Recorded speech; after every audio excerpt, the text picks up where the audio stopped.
The problem with Stoicism, ayun yung gusto ko pag-usapan natin ngayon. I just reread yung Lessons in Stoicism.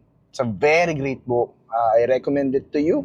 It's a 7 chapters, 100 pages lang yata, 70. Discuss muna, i-summarize ko na lang sa inyo na saglit bago tayo pumunta sa problem ng Stoicism. Stoicism, it's a philosophy about dealing with adversity and focusing on the things that you can and cannot control. Going through adversity, being the best version of yourself, being kind, but never ever nilang sinabi na being emotionless. I remember may nag-comment na to kahapon lang sa video ko. Sabi, Stoicism, you got the dichotomy of control right, but Stoicism, you have no emotion dapat.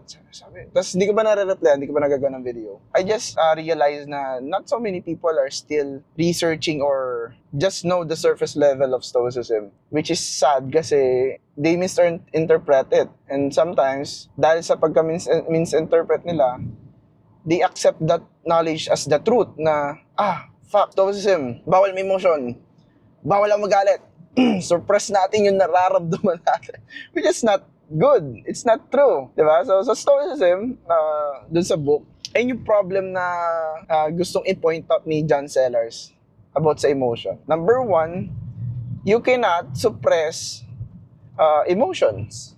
It's not healthy. Try to do it every day. Mayroon galit ka, suppress mo lang.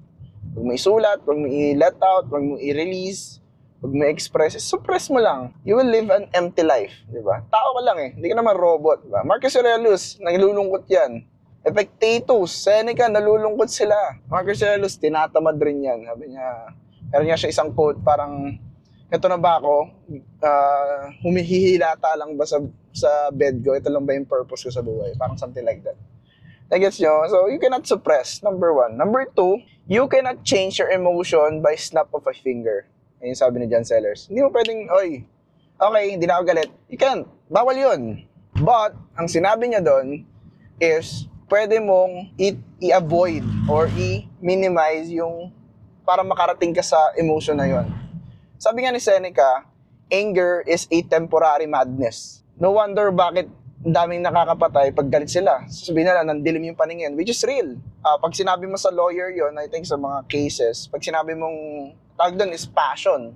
About passions kasi, sobrang galit mo, hindi mo na nakontrol sarili mo, which is temporary madness. Imagine philosophy book, way back pa, alam na nila na anger is a temporary madness, di ba? And ito yung next question. Boss Ramen, if hindi ganun yung emotions, then how can we minimize it or how can we reach a level na kaya na natin kontrolin yung emotion natin? Number 1, una ko sasabihin, hindi mo natin kayang i-control. Ang pwede natin i-control is our judgment. And according to Epictetus, that's the only true thing that we can control. Judgment. And our emotion is based on the result of our judgment sa mga bagay-bagay. One time, nagtanong kay Epictetus, sabi niya, sira ulo tong kapatid ko, lagi nagagalit. Siyempre, hindi yun. Sabi niya, anong gagawin ko? Laging galit yung kapatid ko. Sabi ni Epictetus, nothing. You do nothing, sabi ni Epictetus.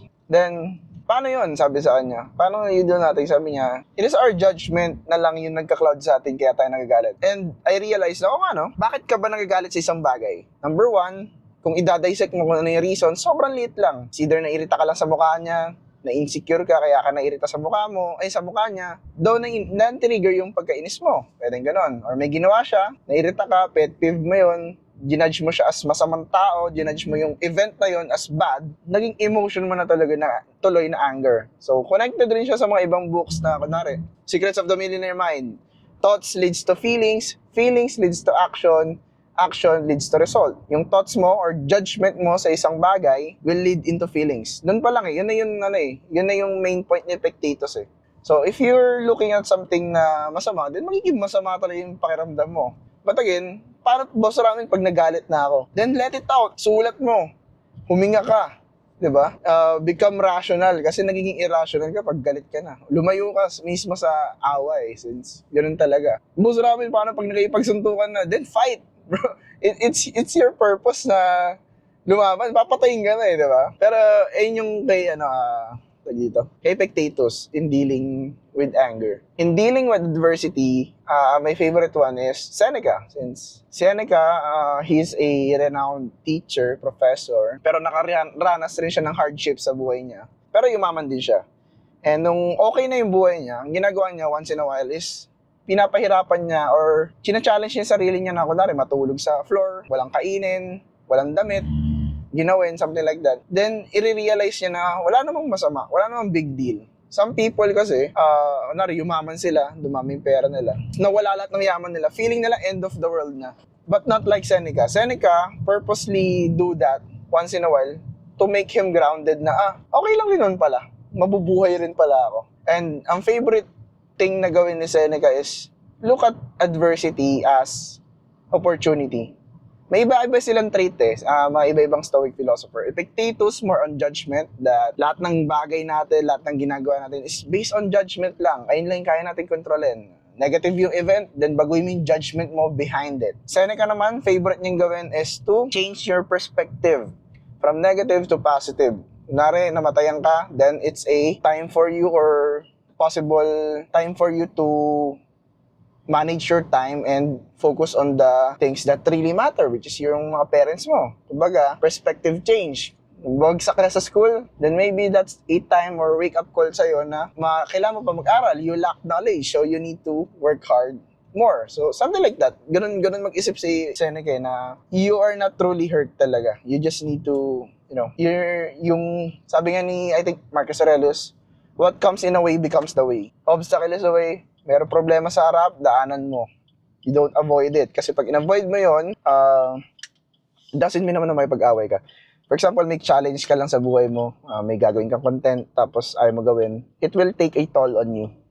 Number one cause ng stress, to sa mga nanonood, di na to stoicism. Kaya tayo na-stress kasi may gusto tayong gawin or kailangan natin gawin, tapos ina-avoid natin. And it's a fact, I think, sobrang realistic nun para sa akin. Pag may hindi ako nagagawa, tapos nasa utak ko lang siya, nagre-rewind na siya ng rewind sa utak ko.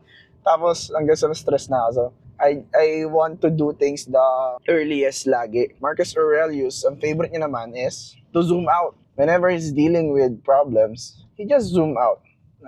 Look at from above the universe na we're just a tiny speck. More on nihilist approach siya. Pero peaceful vibe na is this big thing for me really that big? Something like that. Parang if mamamatay ako bukas, if zoom out ko yung perspective ko, is this big thing or big deal para sa akin really a big deal? Diba? Dito na papasok yung word na sonder. It's one of my favorite thing to do is to sonder na when you realize na lahat ng tao is may kanya-kanyang sariling buhay, that they exist on their own, na meron silang story na hindi mo alam, yung nakakasalubong mo, pwedeng maraming kwento kaysa sa'yo, it's another human being. So, yeah, Marcus Aurelius likes to zoom out.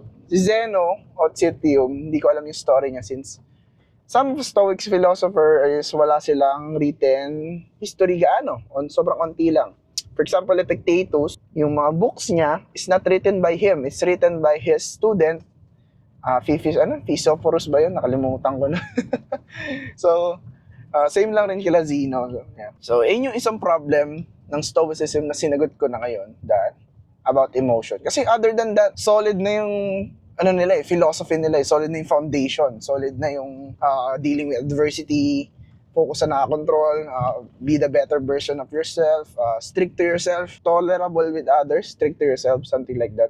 And marami pang iba. So, yeah, I hope this clears out your question about dealing emotion the Stoic way. Ang best way lang naman to deal with emotion is go through it. Again, what comes in a way becomes the way.